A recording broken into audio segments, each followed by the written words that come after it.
Hey, good morning, everybody. Nikki Burnett here. Today's Taste Life Nutrition Radio and podcast streaming live on, well, at least halfway streaming live on KUHSdenver.com, where a little bit of technical difficulty, but that's okay. We'll get things up and going. But today we've got Chad Austin.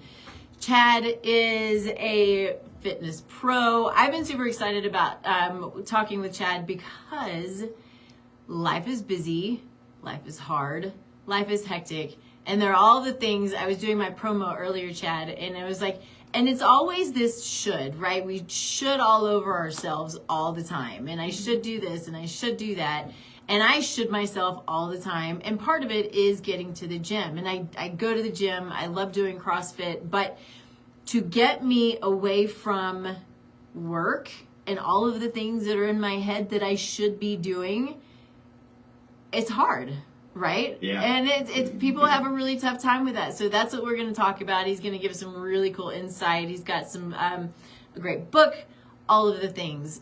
So this is going to be super fun. Thank you so much, Chad, for being here.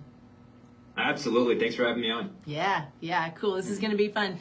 So, though, as always, first we start the show with gratitude, because gratitude can change the world. I am working to almost always be in gratitude. Sometimes I fall out, but then I just jump right back in.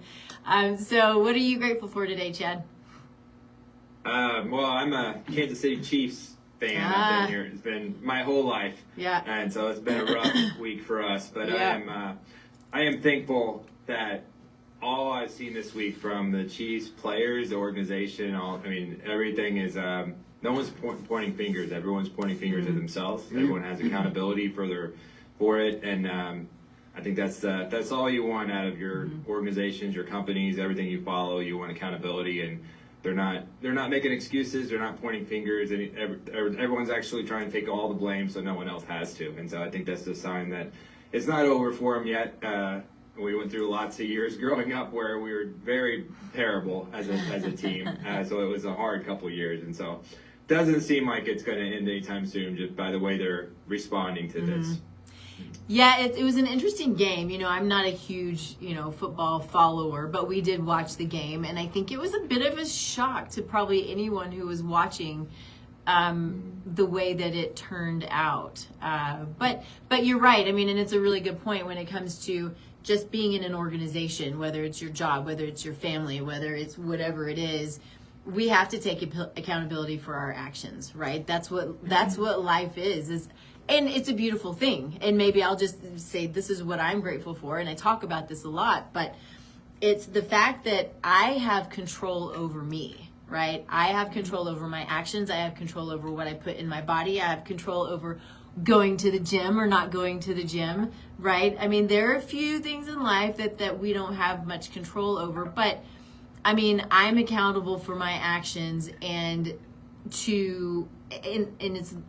I should not lay blame, right? It's me, and I'm the only one I can worry about. I can't change people, I can't change outcomes, but I can worry about my actions and what I do. So I think that's a really great point, and so I'm grateful for that. But I will throw in there that it's 7 degrees here. We're going to be in Mexico in a couple of weeks. I'm super grateful for that. Yeah, I don't blame you there. When we moved to Colorado, so Chad and I were just talking about this. I'm from Texas. My husband's from Kansas, and Chad's from Kansas. And when he sort of talked me into moving to Colorado, he's like, "Okay, we'll go to the beach once a year." I was like, all right, fine. So heading to Mexico in a couple of weeks. We've not been to Puerto Vallarta yet, so I'm excited about that. Well, it's actually just not quite Puerto Vallarta, but it's close enough. Anyway, so that's going to be a lot of fun. Probably not enough time, but excited about that. So let's jump in. Let's talk about you. Let's talk about excuse me. Just constant frog in my throat. I was sick a few weeks ago, and it just is sitting here. So sorry, everybody. But let's talk a little bit about where you come from. What got you to this point to the fitness pivot, and sort of your niche in helping people find their way to make fitness a priority. Some people It's totally natural. It's just what you do. But there are others that have a really tough time with it, and I would say it's probably more of that than not. It can be hard to fit all of the things in. So, I would love to know your story and how you got started. Yeah, so I'm a personal trainer and a fitness author here just outside of Kansas City in Shawnee, Kansas. I've been here for about 20 years now doing this, and so this was actually my second career. I was a teacher for 3 years first. I think I battled a lot of anxiety, social anxiety, shyness, depression growing up, and it was probably a couple years into personal training before I really realized that I was always drawn to exercise because it was my best medicine for all those things. It was my best medicine just to be able to overcome all my anxiety, stress, depression, anything like that could be getting in my way and preventing me from kind of being the best version of myself. And I think once you realize something like that, it really kind of shines a spotlight on all the things maybe you're doing that weren't the best medicine. It really kind of was a life changer for me. And but as I thought personal training was just going to be a temporary stop till I found my next teaching job, it ended up being a much better fit for me, and I've been doing it ever since. And so my strengths now have evolved a lot over the years, but definitely just helping people adapt to life, where no one's immune to life. We all have to go through the adversity and obstacles and how our life changes, and it can be tough to keep fitness a priority in your life. So I help people figure out how it fits as your life changes so they can continue to use it to help them be the best version of themselves. Cool. So I love that, but I want to back up for a minute because I think that we both know, and probably there are a lot of people out there who struggle with anxiety, right? Struggle with depression, struggle with all of these things. And I think that we can often get stuck in that.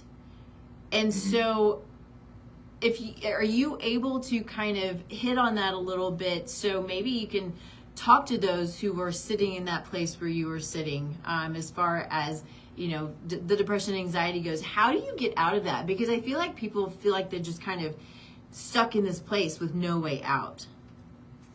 Yeah, well, first of all, I would say if you are feeling that way, that you don't have to do it all by yourself. I mean, it's something we know well, and being in a profession of helping someone, that word accountability, sometimes we see it as a sign of weakness almost, and you shouldn't. You should see it as the opposite. Like, the more important something is to you, the more accountability you should get to ensure that you're going to be successful. But I think that's where mine started, is getting help. As I was going through before I student taught and was a teacher. Well, I'll just say that I do a lot of these interviews and I do a lot of speaking. I love speaking, but there were definitely times that the thought of that would have been unfathomable. Oh yeah, it's a scary thing. It was a terrifying thing to me. Just in college, my least favorite day was the first day of school. Like, I would be terrified and I'd want to skip it, but I knew I couldn't. And the whole reason was because I wouldn't know if my teacher was going to make me stand up and introduce myself to the rest of the class. Oh, and just the thought of that would terrify me. And if I did have to do it, my voice would crack, my body would shake. I would just being so embarrassed, and I was going to school to be a teacher at that time.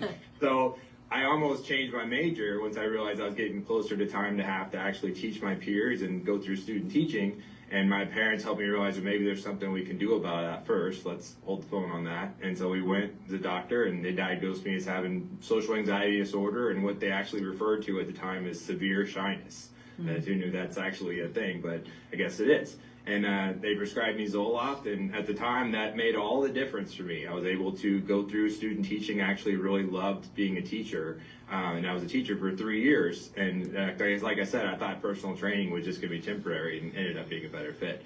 But yeah, that made all the difference for me, and it kind of changed things for me. But it didn't cure me, of course. I mean, I don't take medicine right now, and I haven't for a long time. But now I just understand how to overcome it.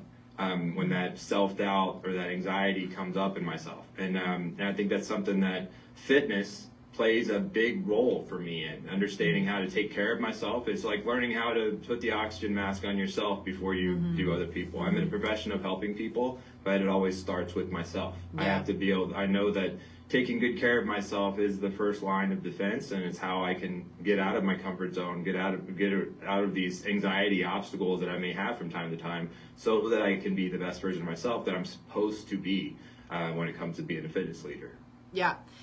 Yeah, so I really appreciate the fact that you had your moment with the drugs, right? Because I think for some people it is potentially helpful, but they can also be problematic. You know, we have people who are on these things for years and years and years and years and lifetimes, and the data behind them, it can be really scary. But using it as a tool to move you past it, I mean, that's what really drugs are for and should be for, is it's a tool for the time, and let's move past it. Not always the case, but very often can be the case, but maybe we don't know that. So the fact that you are able to find the tools to help you move beyond that, and now you know how to manage. You know, in my own practice, this is the stuff that I talk about all the time. It's not necessarily anxiety, but it's the how do we learn who we are? How do I learn my body, right? So what we have this brain, and it's connected to this body, and it's often like, I don't know my body at all. I don't know what it's trying to tell me when it's always talking to us. I don't know what the symptoms are. I don't know what this pain is. I don't know why my belly hurts. I don't know why food hates me so much, right? It's all of these questions, and we don't understand our bodies when if we sometimes have to go outside of ourselves to help us to see, right? We need our team of people to help guide us. This is what your body's trying to tell you. This is why you're having these symptoms. This is what's going on, you know. And so it can be a journey, right? And it can be sometimes really difficult to move through that part of the journey. But once you're on the other side of it, where you are now, and you'll probably have more journeys, we all do, but you're on the other side of it where you know how to manage these symptoms. Anxiety is a symptom, depression is a symptom, just like anything else. You know how to manage it. And the best thing about it is you now know how to teach it, right? At least to a degree, right? Which is super cool. So let's do that. Let's talk about what are the tools that you do to help people when they're trying to create the habit of fitness. Yeah, I think it starts with just understanding what fitness means to you. So whenever I have a new client coming in to start, or someone maybe that is restarting and has had a little break, the first thing I do is we're not picking up where you left off, because your life is probably different now. We're starting where you are right now. And so it starts by understanding what fitness means to you. And so I was on a podcast before, and this is kind of what led me to, I have a cleanse and reset program that I take people through whenever we first start again, or we're starting over. And it started with the podcast that was on, where they asked me a question at the end. They asked, what's the definition of fitness? That was their final question of the interview. And I was just stumped. I was like, I was not what I was expecting. Yeah. And when I got done with the interview, I asked my wife, I'm like, hey, what's the definition of fitness? And she responded by pulling out her phone and asking Google what it was. It was like not what I was expecting. Yeah. And I refused to answer, because I thought about it for a second, and I realized that's something I can only answer for myself. You know, I can't. Everyone has their own definition of fitness. Yeah. Everyone has their own reason for what fitness means, and it's going to change as our life changes. Like, mine is much different now in my mid-40s as it was when I first started out in my mid-20s as a trainer. Yeah. I mean, the way I think of fitness is completely different. And so there's a lot of misconceptions when it comes to working out, when it comes to working with a personal trainer. Like, I've been doing this for a long time, so I've gotten to help a lot of friends and family. That's a perk you get when you're in something for a long time that you love. But it probably took my dad the longest to jump on board. And the reason is because when he thought of personal training, he thought of bodybuilding. But clearly, for a 70-year-old man, that is not what fitness means to him at all. Fitness for him is more about being able to be an active grandpa, be able to move without pain, to be able to, be able to be sharp in his older age, and be all those things. And so, in our definition fitness is different for each one of us. And so it starts, so if that's at that phrase, what's the definition of fitness, kind of confuses you like it did me when they asked me. Another way to say it is, what does fitness mean to you right now? Yeah. And so you have to know that answer. And so it always starts, your fitness journey, whenever you're starting a new one or kind of restarting after a break, starts with that question. What does fitness mean to me right now? And digging deeper on that.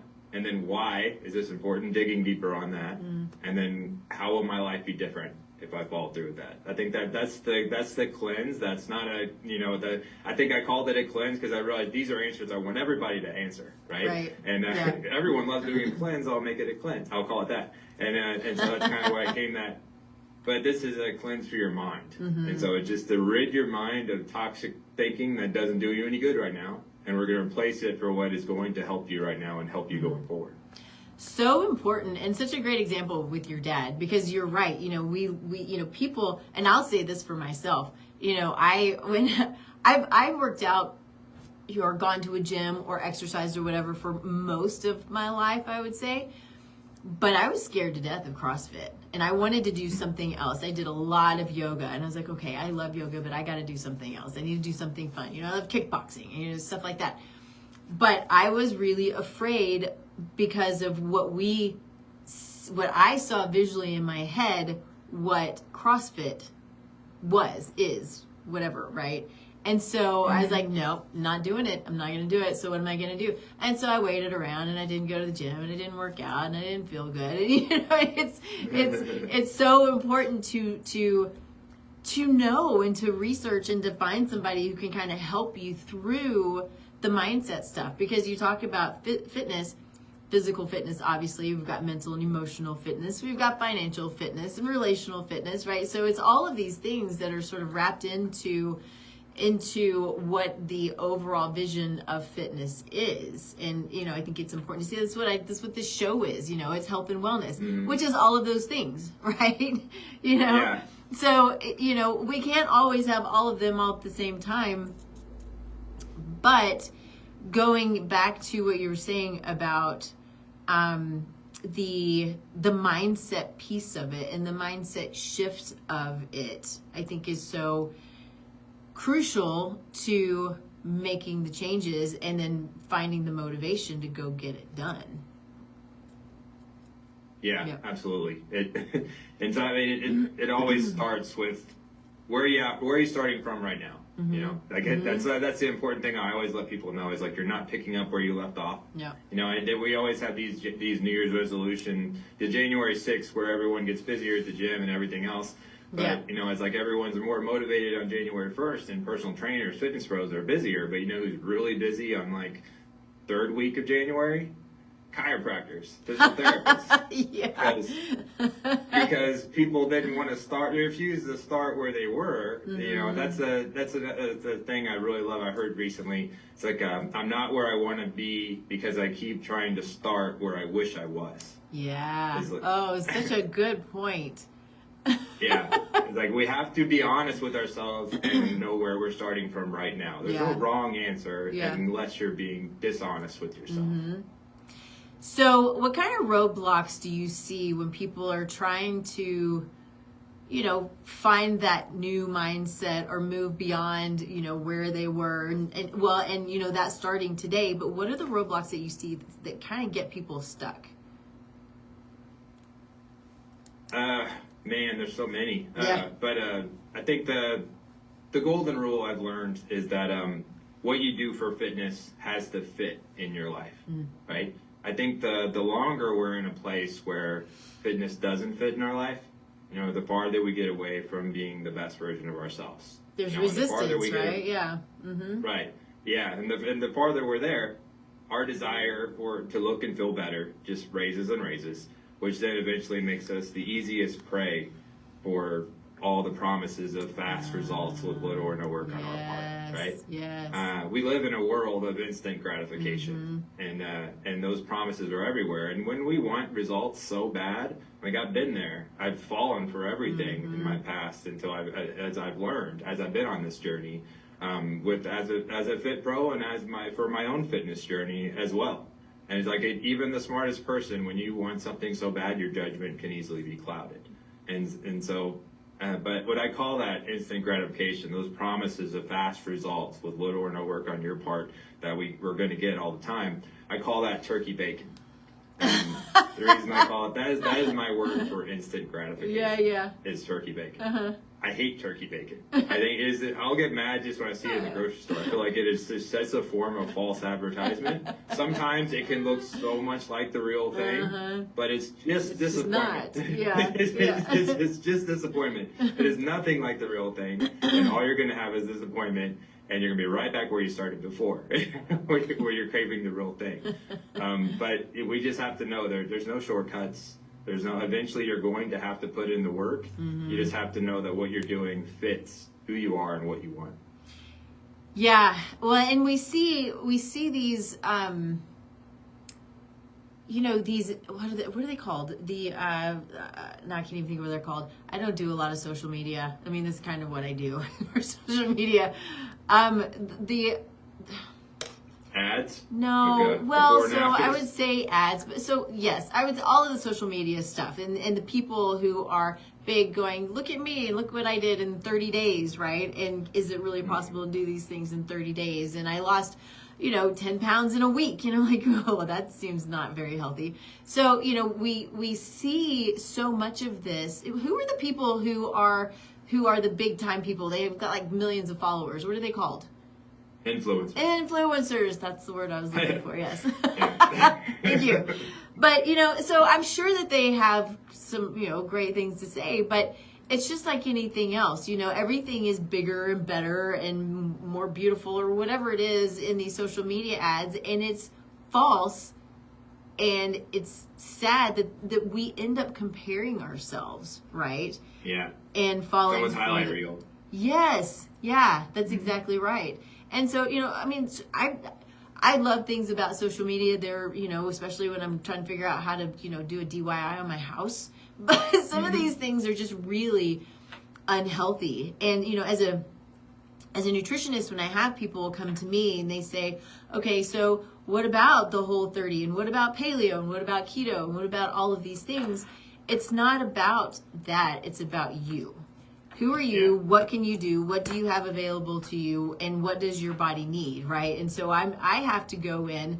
I mean, my goal is always to run labs. I need to understand the biochemistry of what's going on with the body in order for me to help you know what is going to be best for you. Or, look at your genetics, right? Genetics can be amazing for helping people understand what kind of fitness they need and how they can, avoid injury and so forth. But everybody is so unique that we can't look at social media and say, oh, that's what I need to do. Oh, I can do 10 days and of, fasting and then go back to my, McDonald's every day.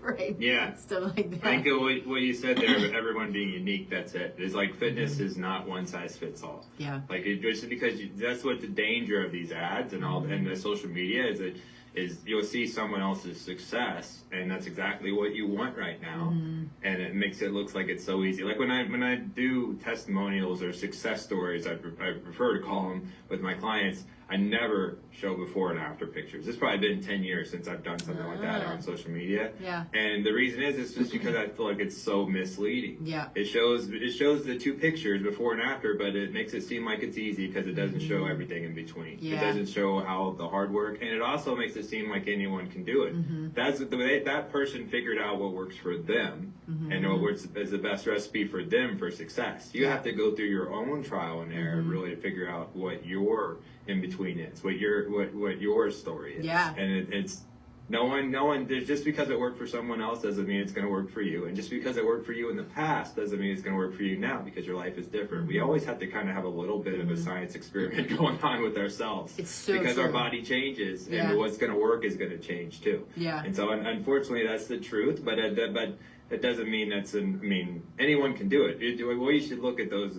pictures or those testimonials it's proof of possibility. It's proof of success that you can have too. It's just not going to look just like that because it's your own story. But that's what bothers me more than anything else when it comes to those ads or fitness professional or anything that people share is before and after, because I would rather hear that person's story that's what's going to inspire me of how they overcame all their obstacles and how they figured it out. And then that is going to show me that I can do that too. I can I can beat my obstacles, I can figure it out, and I can have the same success. Yeah. So how do you help people? So going back to everybody being individuals, how are you helping people to customize their own plan for fitness and what that looks like? Well, the first thing I do is I think people, you know, we have to understand that we have to fully grasp why fitness needs to be a part of our life and why it needs to stay there. Everyone kind of gets stuck on an inconsistency roller coaster where fitness is just a part of our life in spurts. And the reason is because we don't make it a priority. So when I first wrote my book, the Make Fitness a Priority, turned into a series, but the first book, I had just gotten into Toastmasters, I'd gotten a lot of content and speeches, everything was about long-term success. I think I just learned my really tough lesson that every fitness professional learns early on: short-term motivation leads to short-term results. You know, so everyone that came to me to get fast results, I helped them, and then it was temporary. So I was changing that for myself. I'm gonna help people make this stick. And so I started with the poll question because all I knew was it was going to be a long-term success. My poll question was, what are your top priorities? I asked as many people as I could this. So how would you answer? How would I answer my top priorities? I would say, for life, for fitness specifically? So what are your top priorities in life? In life. Following my path, making sure that I'm doing what God put me here to do. My top. That's a really good answer. I had probably over 100 people answer this, and the top answers I got were family, career. Faith was always a popular answer too, but by far family, career. But nobody said anything about their health or fitness. And I mean, half the people that took the poll knew a personal trainer sent them the poll too, and no one said anything about health, about alluding to their health at all. And the more I thought about it and realized just because, you know, we are so fast to adapt when life changes happen, when it comes to our family, our career, our faith, the things that are most important to us, right? Our purpose. But when it comes to our own health, it is always our reaction to put it off till later. It's always something we're going to get to later because we think we're too busy now. And to me, I've learned that the problem with doing that is that, you know, fitness should be what helps us be our best. So like I know for myself, when I am taking good care of myself and I'm working out regularly, I'm eating healthy, I'm getting good sleep, staying hydrated, all the things I think are important that everyone should do. You know, I'm a better husband, I'm a better son, I'm a better friend, I'm better at my job, I'm a better creative thinker. It overflows into all areas of my life, right? And on the flip side of that, when I'm not taking good care of myself, I think the exact opposite is true. I don't handle my stress or anxiety very well. I'm not happy with how I look and feel. And I'm always in a bad mood, which then hurts my relationships. It overflows negatively. And so to me, it doesn't actually matter how you answer that poll question. You won't be able to show up as the best version of yourself if fitness is not a part of your life too. And so I think getting people to fully grasp that is the first step, because in order to get off the roller coaster that we all get stuck on, where fitness is just in our life in spurts, and we feel good about ourselves for a while, or we feel great, and then all of a sudden we're upset with where our fitness is at. To get off of that, we have to really fully understand why it needs to stay. I think that's such a good point, because as you were talking through it, you know, in my mind, I'm thinking about it. Okay, so I have my answer is making sure I'm doing what God put me here to do, right? And focusing on that. But just as you said, and just as I'm thinking through it while you're talking about it, if I don't feel well, and we talk about this on the show a lot, you know, because it's a health show, right? But if you don't feel well, if your mind isn't right, if you're not doing the things, including getting to the gym or going for a walk or going for a hike or whatever it is that it is for you, you can't be your best. I can't do the things that I need to do. I can't take care of my family. I can't take care of my clients and my patients. I can't build a business. I can't do any of these things that I'm put here to do if I don't feel well. And I feel well if I get to the gym, if I get outside, if I walk in the grass, if I eat well, right? If I limit my alcohol intake, So all of those things are it's that daily practice, right? And I think it's important for people to hear that nobody's perfect, right? Everybody has their junk and everybody goes through their junk, but it's a daily practice of like you said, prioritizing the things that are going to help move you forward in life. Yeah.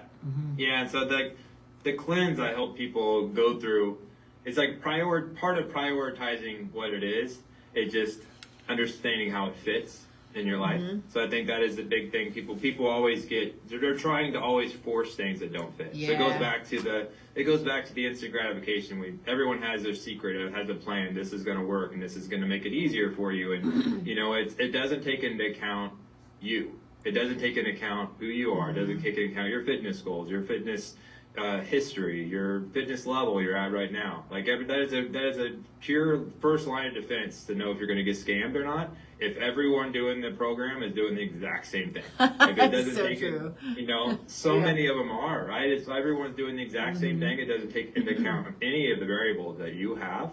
It does not customize to you at all. And if that's the case, then it's not necessarily going to fit you. I mean, we can force something to fit that doesn't fit for a while, but it's just eventually it's going to hurt all the other things that are important to you in your life, like your job, your family, your faith, anything you're passionate about. It's going to get you off the path to the other things that are really important, and which are the reasons you put fitness off in the first place. Yeah. And so it has to fit you, and so helping people understand how it fits and kind of adjust to life's changes, knowing that what I did before isn't going to fit now because my life is different. How does it fit right now? That's an important thing for people to really understand too. So how do you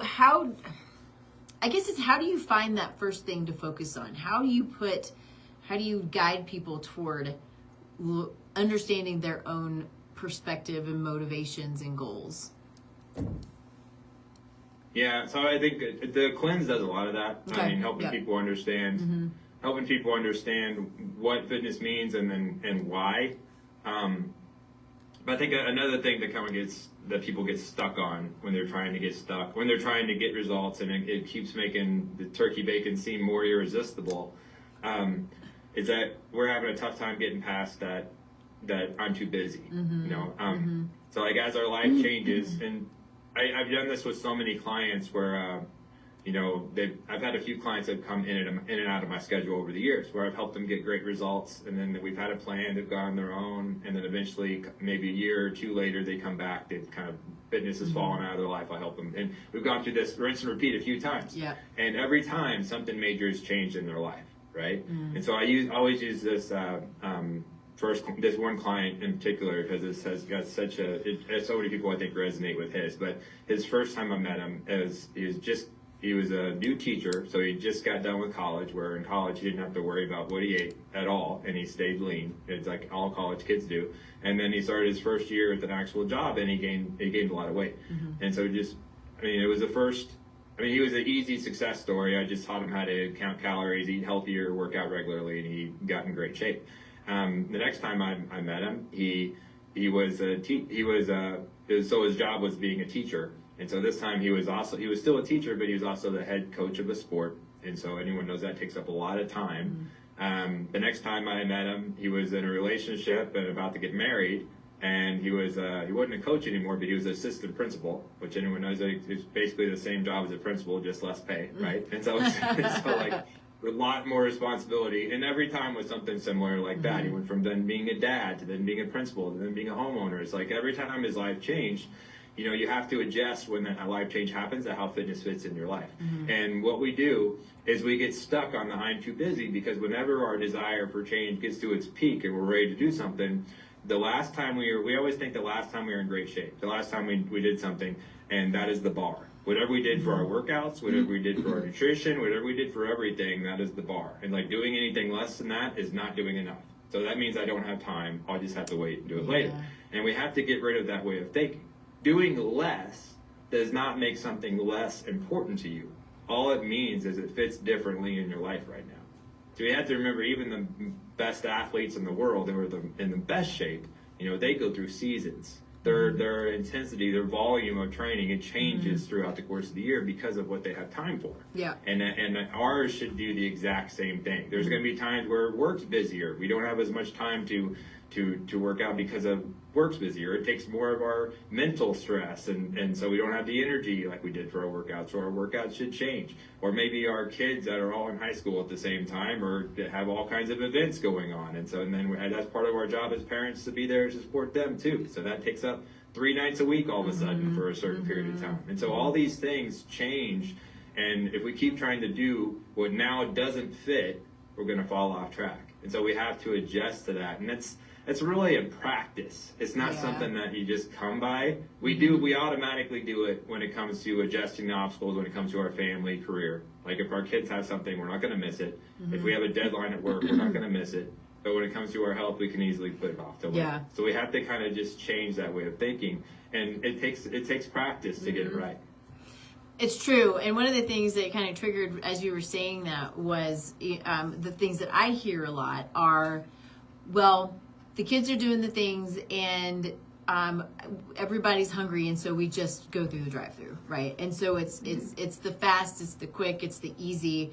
One time won't hurt, but then what we see happening is the one time turns into 3 or 4 times a week, turns into, it's the constant, it's the tradition after football, we go to McDonald's, and this isn't, we aren't setting ourselves up for success. We're not setting our kids up for success. I mean, these are lifelong habits that we are influencing, our it's our epigenome, right? It's influencing future generations. So, it's such a big deal. My words aren't coming to me very well, but it's such a big deal to not say it's just this one time, right? And again, nobody's perfect, right? So sometimes there is this one time, but having that awareness that we really can't allow the one time to become the 2 and the 5 and the 10, because it adds up, and it adds up so fast, and then you lose track of time. You're like, holy smokes, now I've stopped my working out, now I'm eating poorly all the time, now my mindset is super off, now I'm putting on weight, now my muscle tone is gone, and I've gone through this stuff myself, right? So I get really, really in shape, and then something happens. It's just like what you're talking about. And then my mind is, well, now I'm so out of shape, and I've got to start all over again. And it stinks to have to start all over again. Yeah. We have to go through a period of shaming ourselves before we can get back on track. Yeah. It's just not fair. And so it although it seems harder, and I'm kind of talking to myself as I talk through this as well, but to make the effort to figure out how to make it happen, even if it's not 5 times a week, is it 3 times a week, right? So you keep the habit going, you keep your body moving, right? And whatever it is to keep the habit so you don't have to start over again. Yeah. I mean, it's hard. It can be hard. It is very hard. That's why, I always tell people no one's perfect at this. I fall off track all the time with fitness, and I just keep getting better at it, and that's my goal. I did much better. I think the hardest time of year is the 6 weeks between Thanksgiving and New Year's. And for me, that's always the hardest time for me when it comes to my nutrition, at least. But it just spirals into everything. But no one is perfect at this, and that's the harm that social media can make you believe too, that why is this is so easy for other people, why is it so hard for me? And there's no one that is immune to life's changes and life's obstacles. Anyone that's telling you that it's easy for them is lying. Everyone goes through this challenge. Even the fitness people that major in this in their lives, we struggle with this too. And that's the thing. Nobody is perfect. You're going to make mistakes. I think that is the problem with the beginning of the year and New Year's and so many things where we're taught that we're supposed to be perfect at this sometimes, and that failure is not part of it. I didn't realize until this year that the second Friday of January is an actual holiday where it's called National Quitters Day. That's amazing. No, I didn't know I wrote a thing about that this year, but I'd never heard that. But apparently, it's been around for a long time. But I mean, it's like it's so stupid because every fitness professional knows how stupid these stats are because it's so negative that they're keeping track of when we're going to fail, and everybody's eventually going to fail. No one's not going to. When have you done anything that's challenging in your life and not failed before you got there? Right? It's part of the journey. But that makes it seem like that once we failed, it's over. We just have to wait and start again next year. And that's why everyone hates them, because it's all the negative stats. And so even not even New Year's resolution, but just some of the phrases we know, like it takes 21 days to build a habit. It takes. Sorry, anyone that doesn't know this yet, but that's listening, but that's a myth. It takes way longer than 21 days to make a habit, right? And we have to stay with something much longer than that. But the good news is, you don't have to be perfect. That phrase makes it sound like 21 perfect days, 21 days without mistake. And that's not the case. If you think you're going to do something for 21 days perfectly and then go on autopilot, you're sorely wrong. It's more about being consistent. And if you make a mistake, I always remember what my dad told me when I was an athlete growing up, because I would lose a match in a tournament, and I would be so mad at myself that I would make that turn into multiple mistakes, and I would lose the next match before it even started because I just wasn't over this loss yet. And he would always tell me it's what you do next that counts. It's how you recover. And I think that is so true in fitness. We're going to make a mistake. We're going to go to the drive-through sometime because we didn't have another option. We're going to miss our workout because something comes up and happens. Everyone goes through it, but it's how you learn from that. Okay, this is what stopped me. This was the obstacle that got me. How can I come back and do better next time this comes up? How can I get back on track? How can I not turn it to multiple mistakes? How can I recover and get back on track? Yeah, I totally agree. We're talking about, getting through the holidays and the mindset. It's like Thanksgiving hits and everything goes, your mindset just goes, in the tank, right? It's like, okay, well, it's Thanksgiving, so I'm going to eat whatever I want and I'm not going to work out. And, but I'm going to start again after the new year because I have this whole time. Like, no. Just start now. Doesn't mean you have to be perfect, right? Doesn't mean you're not going to eat the cookie. Doesn't mean that you have to, if you're a gym goer, if you can't find time to go to the gym for that day, go for a walk. Take the dogs for a walk. Take your kids for a walk, right? I mean, do something to move. And I was at a conference, I don't know, a month ago, 2 months ago, whatever it was. And one of the terms that I've never heard it termed this way, but you hear about this a lot, is called exercise snacking. You heard of exercise snacking? Kind of a cool term, right? Yeah. Well, you know it. Everybody knows it. But it's the every hour do 10 push-ups. Every hour do 30 squats. Whatever it is. It takes you all of 2 minutes to get it done. But you're getting up. You're moving. You are doing something. And it doesn't cost you anything except for a couple of minutes of time, which is virtually nothing, right? There's that I have a rebounder, that I try to, again, it's a try to remember kind of thing, but I have a rebounder that I'll go outside, especially when it's beautiful outside, and I'll bounce on my rebounder. But these little things that just help you to push forward in keeping the habit, keeping the mindset, keeping the positivity going instead of just, sort of throwing your hands up and going, okay, well, I ate the cookie today or I didn't get to the gym today, and then allowing the same thing to happen tomorrow. If it didn't happen today, okay, but what about tomorrow?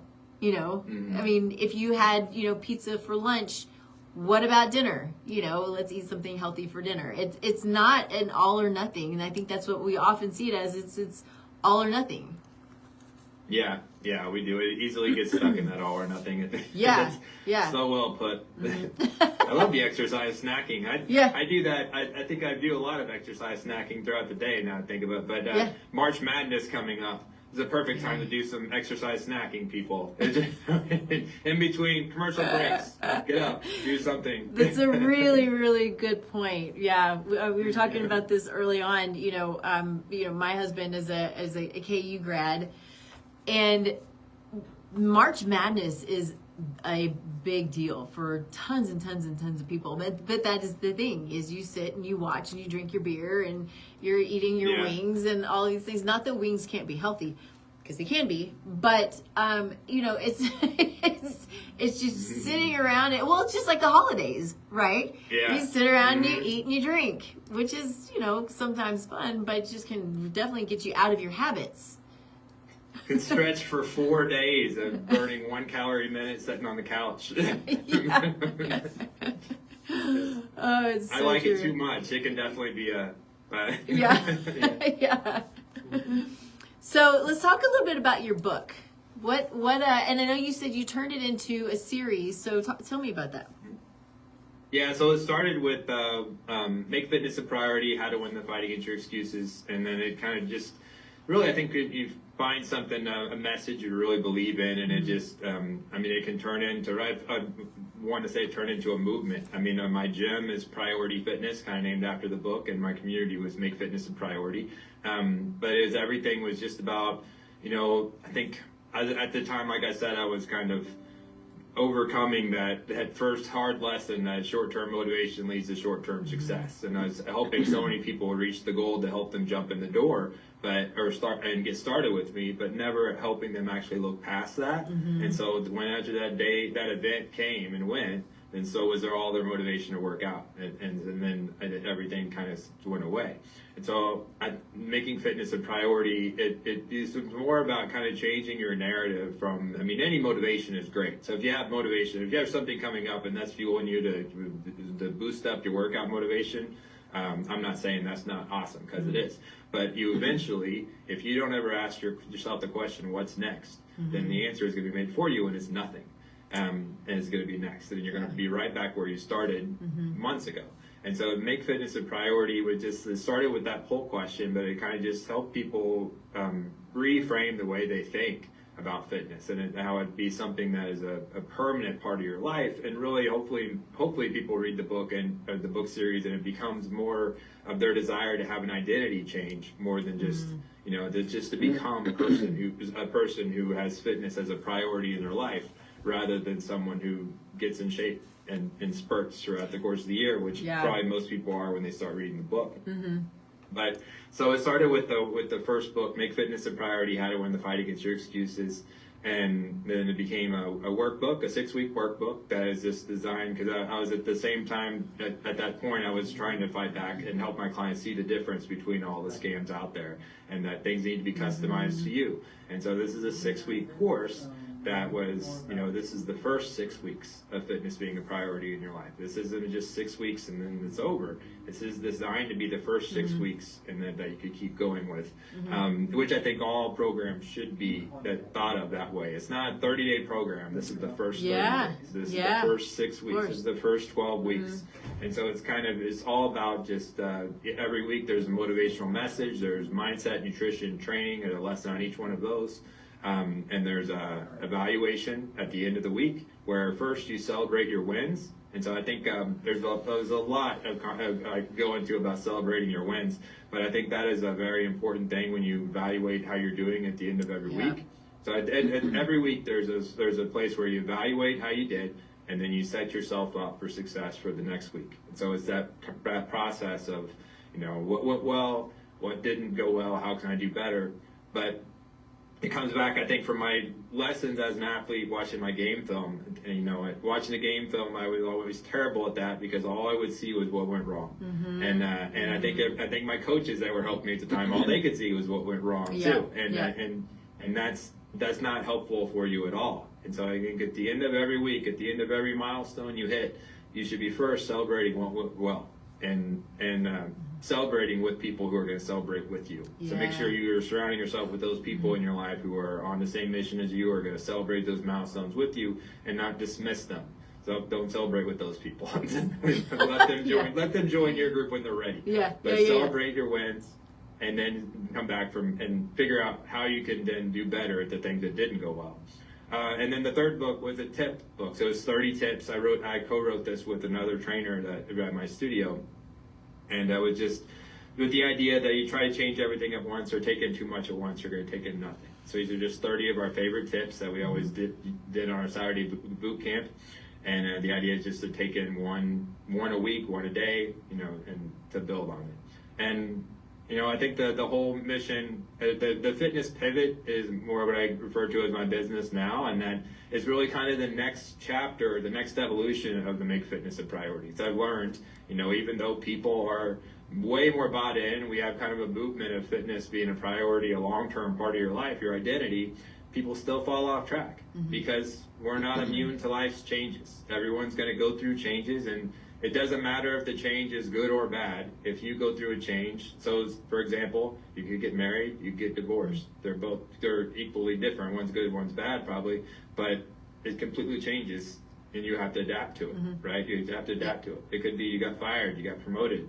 Maybe your job is now more travel, or maybe your job is more sedentary, so you're burning way less calories. Maybe you decide to start a family, you have kids. Maybe your kids go to college, or they get to the age, like we said earlier, and they're all involved in activities at the same time. That's a tough thing to navigate. Yeah. But we have to be able to navigate through these changes when they happen to keep fitness a part of our life. And that is really what the fitness pivot is. When plan A no longer fits, how do you pivot to plan B? How do you keep fitness a priority in your life? So I'm going on a little bit of a rant here, but one more thing. I've coined the phrase that I really like that's kind of come with this next chapter, the fitness pivot, being able to pivot to what fits my life right now. I had someone ask me before, like, who are the best success stories you have? You always get that when you're in a profession of helping people. And I can't narrow mine down to one, but I tell you what I'm most proud of for myself as in my profession is when I help people become what I call fitness fishermen. And so it goes to the phrase, if you give someone a fish, you feed him for a day. If you teach someone to fish, you feed him for the rest of their life. I want my impact with people to last long after my time with them is over. I don't want it to be a short term. I don't want them to come back for more help later. I mean, they're welcome to. Sure. But I want to teach them how to keep doing it by themselves. And so a fitness fisherman is someone who can keep fitness a priority in their life, no matter if things are going good or bad, so they can show up as the best version of themselves to life. Yeah. It's so good, and it's so true, and that's the stuff that helps people to move beyond that 30 days. So I have like these 10 thoughts in my head right now, but one of those is, for me personally, that's when I'm talking with my own clients and patients, that's what I say to them also, because and not the fisherman part, because I love that. But this is the stuff that you learn today about your body that you take with you for the rest of your life. This is who you are, and this is how you know how to manage all of the things that you are now struggling with and how to avoid them or how to get through them or whatever it is, right? And so I think it's so important for the long-term mindset, which gets me to my next thought, which was earlier in your conversation, was something like the Whole30, right? The Whole30 diet, which I hate diet. Diets to me are therapeutic, right? We do diets because there's a therapeutic need for it. Otherwise, it needs to be a lifestyle. But we have this Whole30, and I hear people all the time going, so I did the Whole30. Great. I didn't know what to do after that. And so it's just like what you said. You have to. It's a mindset shift to think beyond that 30 days. So okay, that's great. Whole30 is great. It's fine. It's got great, healthy food. It's got, all of the things about it. I think it's fine, but you got to have a plan for afterwards. And you might need to have somebody help you have a plan for afterwards, right? And the understanding that the things that you're doing now, you're learning for the rest of your life, and you're teaching your kids, you're teaching your friends, you're teaching your family. You are making an impact on all of those who are around you, because that's what's really important too. Because I think that we often don't see the impact that we have on others. And when we can make these big changes, if it's positive or negative, we're going to have an impact on others, especially if they're kiddos, right? And so making what I do, or, you know, a priority for me is my patients and my clients, right? So I prioritize my health and my fitness and my mindset, not that I'm perfect, because I need to be able to talk to them, because I know, if I don't know exactly what they're going through, I know a lot about what they're going through. Does that make sense? Yeah. Yeah, I think we're so good at teaching it because we've been through it. We've lived it, we've learned it. Yeah, it's so true. So do this. So I know you're seeing people, you see people in person. Do you also see people virtually? Yes. Yes, well, I don't do virtual training. I mean, I do with a few people, that mainly those are my in-person clients, and this is the best thing that came out of the COVID era, I think, was just this learning that it's not an excuse that you can't be here. Right. We can still train virtually. Yeah. So a lot of my clients that have to travel or something comes up, then virtually is normally what I do it. Most people that train with me online, it's either a coaching program that I have or an online training program. So I have a lot of services for people that don't live in the area, whether it be coaching or a training program. But as far as like, we're training you online for an hour, it's really kind of just for the people that live very close. But I do have options to help anybody, no matter where you are. So the courses that you have that are online training, those are like pre-recorded kind of courses. So it's not like virtual training. They're courses that you created for people to purchase and to use. Yes. Yeah, the ones that are there all the time, they're ones that are just there ready to be purchased. The fitnesspivot.com. That is our website. That is the easiest way to go and find things. But that's where I'll have all my courses and everything. I do courses live in groups and group coaching and stuff, but I'll just do that specifically or certain times throughout the course of the year. But I do have stuff ready available for anyone at the time. Awesome. Is there anything that people should know that maybe we didn't hit on? Well, I think a good thing to whether we hit on it or not, just to say it again, is about accountability. So I have the cleanse and reset. So the second part of that is the reset. So it's basically figuring out how fitness fits in your life now that we know our new definition. But the second part of that, the last part of that, is the question is, how much accountability do I need right now?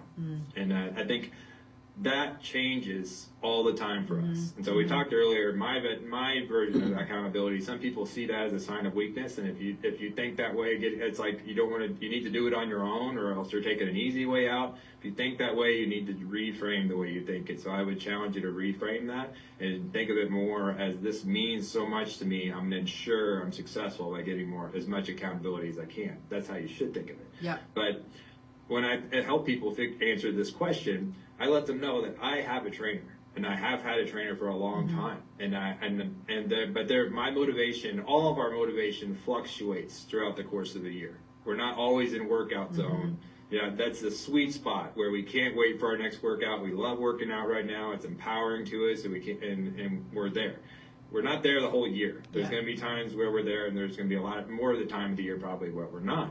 And I have times during the year where I love working out, and I have other times where my trainer needs to be watching me do everything, or I might not do it, right? Yeah. And so most of us can relate to that. And there's everything in between there. Yeah. And so there's no wrong answer. You just have to be honest with yourself. How much accountability do I need right now to follow through with my intentions, to do what I said I was going to do? And then there's all kinds of forms. There's a personal trainer. There's a nutritionist.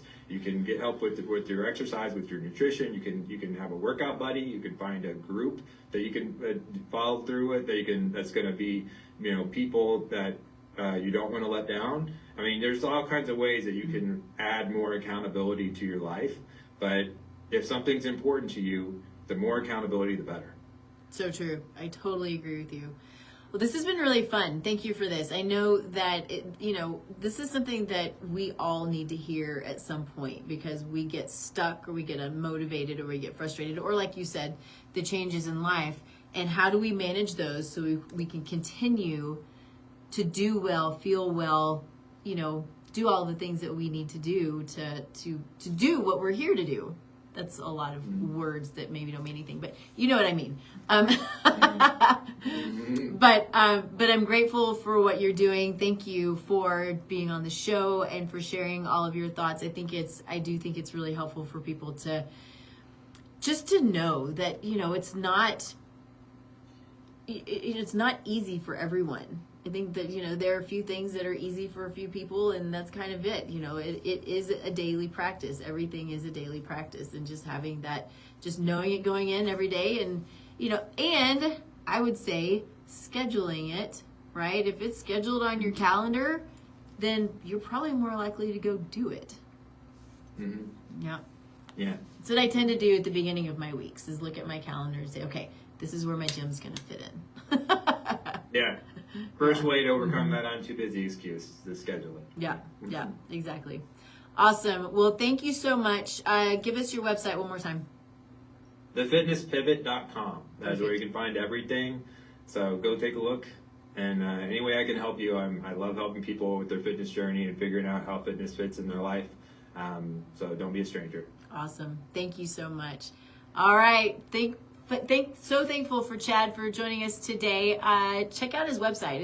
It's really robust website. It's got a lot to offer on there. You can also find me, tastelifenutrition.com. You can find Taste Life Nutrition in all the places, all the social media. You can fill out a free assessment, and I'll reach out to you personally. We'll chat a little bit about what's going on. If I can help you, great. Or if I know somebody like Chad who might be able to help you, then that's one of my favorite things, is giving referrals to good people who are doing really, really good things. So find us here again next week, 10 a.m. Mountain Time, streaming live on KUHSdenver.com, where we have just really great people joining us with some good stuff that they want to get out to the world. So, all right, we'll see you next week. Thanks, everybody. Give me 1 second, Chad.